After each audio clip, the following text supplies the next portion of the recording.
UK is the 6th largest economy in the world and the 4th largest that we export to, right? So it's a huge market, a top 10 market.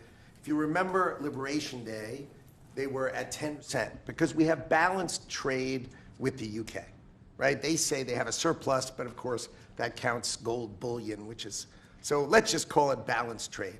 So how do you open up a market in balanced trade? People think it's impossible. They've always thought it was impossible until President Trump came on the scene and changed the way things work.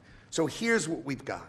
We've opened up new market access, ethanol, beef, machinery, all the agricultural products. They've agreed to open their markets, and that will add $5 billion of opportunity to American exporters.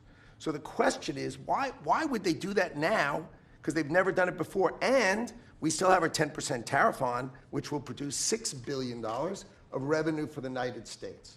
So the idea was, how do they keep their jobs, protect their economy, and do the best for their people while opening the market for us?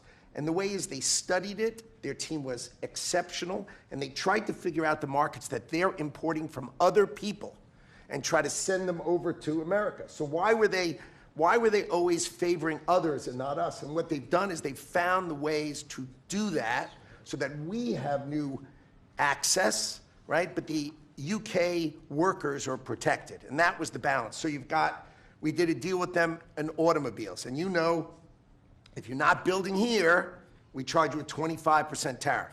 But the president, and by the way, I want to make this clear, while Jameson and I worked hard, this was the president's deal, and people think, oh, that's not the way it works. If you got to sit next to him, I have the best deal maker to my left, and if you don't think that we take advantage of him calling the prime minister and getting that deal done, you don't understand who's the president of the United States. So he's the closer. He gets deals done that we could never get done because he understands business, he understands deals, and that's why we're here today. So he agreed they could send 100,000 cars into America and only pay a 10% tariff.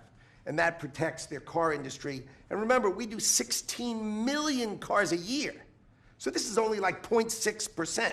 But for the UK auto people, this is tens of thousands of jobs that the president agreed that he would protect for them. So he made that deal, right? Then steel and aluminum. Right? Their steel business has been destroyed like everybody else has been destroyed by people dumping steel into their markets. And British Steel had announced it was closing down. So the British government, as part of this deal, nationalized British Steel, and they're going to match the kinds of models we do. They'll put tariffs on, they'll put quotas on.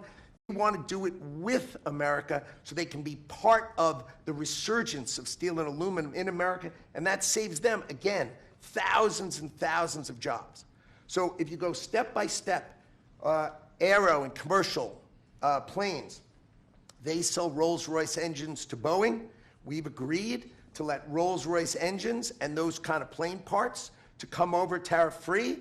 And what you're going to hear today is there's going to be an announcement in the UK that they are buying $10 billion worth of Boeing planes later today, but I'm going to let the name of the airline announce it because that's theirs to do it. Part of this deal was always to do it together and to do it strong, and you can see the numbers on this board. Everything about this board works exceptionally well for the United States of America. It lays out the plan that you can work with us in autos, you can work with us with aero and commercial, you can work with us in pharmaceuticals if you have a supply chain that is secure and protected in national security.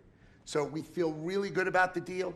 You've heard the Prime Minister, he feels really good about the deal, right? And we started at 10% and we ended at 10%, and the market for America is better, and this is a perfect example of why Donald Trump produced Liberation Day. People don't understand he gets things done in a matter of time. This would have taken Jameson and I 3 years, maybe, and instead we got it done in 45 days, certainly because we worked for Donald Trump.